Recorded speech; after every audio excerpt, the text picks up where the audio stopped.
Il était une fois, dans un village lointain, une jeune fille nommée Cendrillon.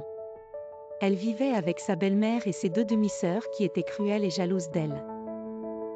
Tous les jours, Cendrillon était chargée des tâches ménagères, elle devait nettoyer la maison, préparer les repas et s'occuper du jardin.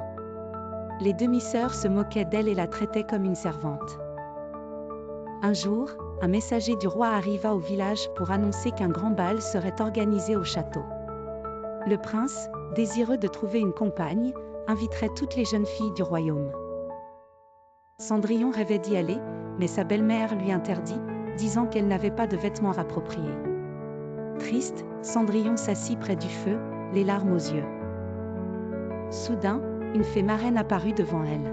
« Pourquoi pleures-tu, mon enfant ?» demanda la fée. Après que Cendrillon lui expliqua son désespoir, la fée lui sourit et agita sa baguette magique. En un instant, ses haillons se transformèrent en une magnifique robe de satin bleu et ses souliers en verre étincelant. Un carrosse doré, tiré par des chevaux blancs, arriva devant elle.